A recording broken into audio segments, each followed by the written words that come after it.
வணக்கம், நான் உங்க friend Jaya Srinivasan. Welcome to veggies recipe. தனுர் மாதம், அதாவது மார்கழி மாசம், ரொம்ப விசேஷமான மாசம் இது. 30 நாளுமே டெய்லி ஒவ்வொரு பிரசாதம் நம்ம பார்க்க போறோம்.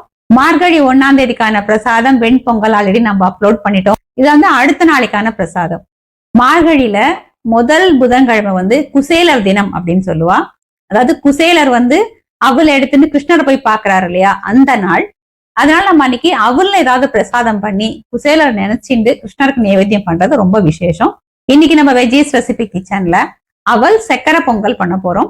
கிருஷ்ணர் குசேலரோட அந்த அவளை ஏத்துண்டு அவர் கேட்காமையே அவருக்கு தேவையான அத்தனை செல்வங்களையும் சௌபாகியங்களையும் கொடுத்தாரு இல்லையா, அதே மாதிரி நம்ம இந்த மார்கழி இந்த முதல் புதன்கிழமை அன்னைக்கு அவள் ஏதாவது பிரசாதம் பண்ணி நைவேத்தியம் பண்ணும்போது நமக்கும் அது போல கிடைக்கும் அப்படிங்கிறது ஒரு ஐதீகம். அவல் சக்கரை பொங்கல் பண்றது ரொம்ப ஈஸி, ரொம்பவே குவிக்கா ஆயிடும். இந்த கன்சிஸ்டன்சி, அந்த டெக்ஸ்டர் எல்லாமே ரொம்ப நல்லா வரும். ஃபர்ஸ்ட் டைம் சேனலை பாக்குறீங்கன்னா ப்ளீஸ் சப்ஸ்கிரைப் பண்ணுங்க. பெல் ஐக்கானை கிளிக் பண்ணி ஆல் ஆப்ஷன் கொடுத்துட்டீங்கன்னா நான் போடக்கூடிய எல்லா வீடியோஸும் குவிக்கா உங்களுக்கு ரீச் ஆகும். வாங்க இந்த அவல் சக்கரை பொங்கல் பிரசாதம் குவிக்கா எப்படி பண்றது அப்படின்னு பார்க்கலாம். அவல் சர்க்கரை பொங்கல் பண்றதுக்கு 1 கப்பு கெட்டி அவல் எடுத்துட்டு இருக்கேன். இதே கப்ல 1/4 கப்பு பைத்தம்பருப்பு.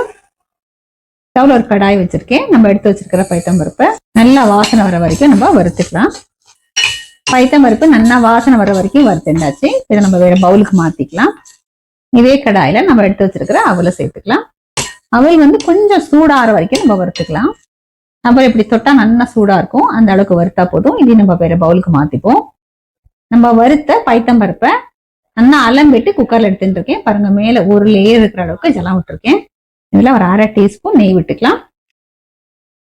இப்ப குக்கர் மூடியை மூடிட்டு 2ல இருந்து 3 விசில் வர வரைக்கும் நம்ம வேக வச்சு எடுத்துப்போம். நம்ம வறுத்த அவலையும் 2-3 தடவை நல்லா வாஷ் பண்ணி எடுத்துப்போம். அவல் அளந்த இதே கப்ல 1/2 கப்பு வெல்லம் எடுத்துட்டு இருக்கேன். இந்த கப்ல 1 கப்பு நம்ம ஜலம் விட்டுக்கலாம். வெல்லம் கரைஞ்சி இது நல்லா கொதிச்சு வரட்டும். வெல்லம் கரைஞ்சி இது நல்லா கொதிச்சு எடுத்து பாருங்க. பாகு எதுவும் வர வேண்டியது இல்லை. இப்ப ஸ்டவ் ஆஃப் பண்ணிக்கலாம். ஸ்டவ்ல ஒரு கடாய் வச்சுட்டு 2 டீஸ்பூன் நெய் விட்டுக்கலாம்.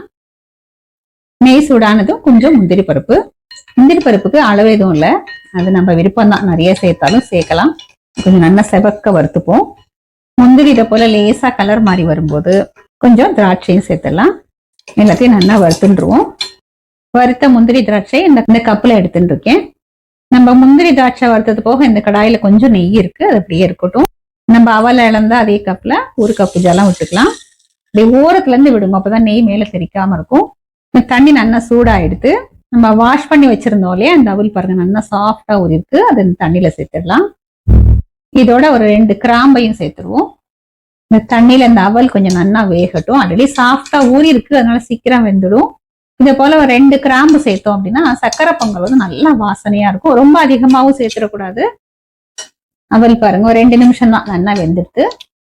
பைத்தம்பருப்பும் பாருங்க அழகா இதெல்லாம் நல்லா வெந்திருக்கு. நம்ம வறுத்துட்டு அளவா ஜலம் விட்டதுனால குழையாமையும் இருக்கு, அதே நேரம் நல்லா சாஃப்டாவும் வெந்திருக்கு. வெந்த பருப்பை அவளோட சேர்த்துடலாம். பைத்தம்பருப்பு அவலும் சேர்ந்து நல்லா கொதிக்கட்டும். நல்லா மிக்ஸ் பண்ணி விட்டுக்கலாம். பைத்தம்பருப்பு சேர்த்ததுக்கு அப்புறம் ரொம்ப கொதிக்கணும்னு இல்லை, ஏன்னா 2மே வெந்துதான் இருக்கு.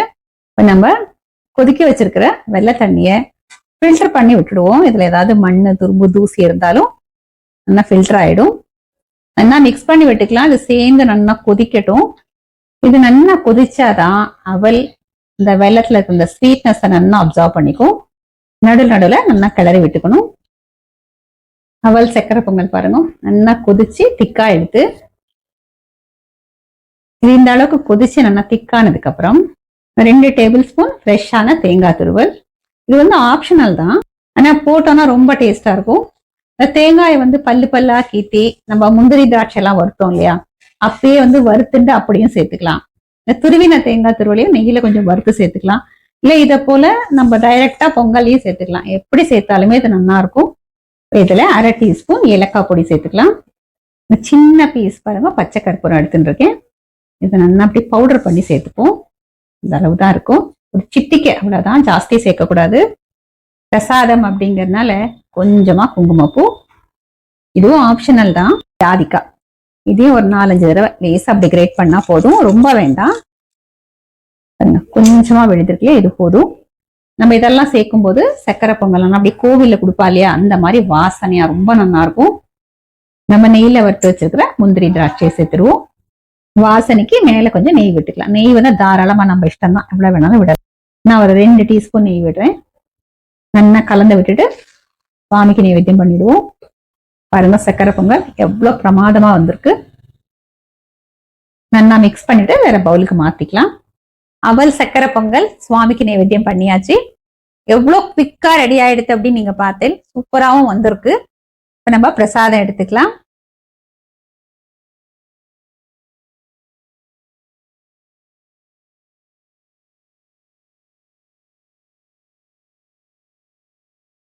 ரொம்ப பிரமாதமா இருக்கு.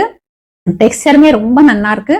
நல்லா கோவில் பிரசாதம் மாதிரி நம்ம இந்த பச்சை கற்பூரம், ஜாதிக்காய், ஏலக்காய் எல்லாமே சேர்த்ததுனால வாசனையா இருக்கு. நம்ம கொஞ்சம் தேங்காய் வந்து ஃப்ரெஷ்ஷாவே போட்டிருக்கோம் இல்லையா, அதோட டெக்ஸ்டர் வந்து சாப்பிடுறச்ச ரொம்ப நல்லா இருக்கு. நம்ம சேர்த்திருக்கிற வெல்லம் வந்து ரொம்ப கரெக்டா இருக்கு.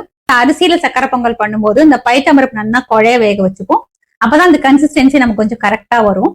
ஆனா அவல் சக்கரை பொங்கல் பண்ணும்போது பைத்தம்பருப்பை வந்து நல்லா சாஃப்டா வேகணும், அதே நேரம் நல்லா எதழெதலா வெந்திருக்கணும், அப்பதான் நல்லா இருக்கும். ஏன்னா அவல் வந்து ரொம்ப சீக்கிரம் வந்து அப்படியே கொழ கொழன்னு ஆயிடும் இல்லையா. அப்ப அந்த பைத்தம்பருப்பு ரொம்ப வேகாம அப்படி எதழெதலா இருக்கும்போது இந்த டெக்ஸ்டர் வந்து நமக்கு ரொம்ப நல்லா வரும். நம்ம எப்பயும் அரிசியை யூஸ் பண்ணி சக்கரை பொங்கல் பண்றதை விட அவல்ல பண்றது ரொம்ப சீக்கிரமும் ஆயிடும். நம்ம சாப்பிடும் போது ஹெவியாவும் நமக்கு தோணாது, லைட்டா இருக்கும். குவான்டிட்டியும் வந்து கொஞ்சம் நிறைய ஆகும். இன்னைக்கு வந்து நான் மெஷரிங் கப்ல 1/2 கப்பு அவல் எடுத்துட்டேன். அது தகுந்த மாதிரிதான் மத்தது எல்லாமே எடுத்துட்டு இருக்கேன். அந்த 1/2 கப்பு அவலுக்கு இப்ப நம்ம பிரசாதமா சாப்பிட்டோன்னு ஒரு தொன்னை இருக்கும் இல்லையா, அந்த தொன்னை அளவு அப்படின்னு எடுத்துட்டோம்னா 4 பேர் எடுத்துக்கலாம். அதே கொஞ்சம் நல்லா ஸ்வீட் வந்து ரொம்ப விரும்பி சாப்பிடுவோம், நிறைய சாப்பிடுவோம் அப்படிங்கிற அவளுக்கு 2 பேர் அல்லது 3 பேர் சாப்பிடலாம். அந்த அளவுக்கு குவான்டிட்டி இருக்கும். நீங்க அதை பார்த்து பண்ணிக்கோங்க. இதே மாதிரி இதே மெத்தட்ல வரக்கூடிய குசேலர் தினமான புதன்கிழமைக்கு இந்த அவல்ல சக்கரை பொங்கல் பண்ணி நீங்க நைவேத்தியம் பண்ணுங்க. ஃபர்ஸ்ட் கிளாஸா அமையும். ட்ரை பண்ணி பார்த்துட்டு எப்படி வந்ததுன்னு கமெண்ட்ல சொல்லுங்க. லைக் பண்ணுங்க, உங்க ஃப்ரெண்ட்ஸ் அண்ட் ஃபேமிலியோட ஷேர் பண்ணுங்க. இன்னொரு மார்கழி மாத பிரசாதத்தோட நாளைக்கு நம்ம மீட் பண்ணலாம். தேங்க்ஸ் ஃபார் வாட்சிங்.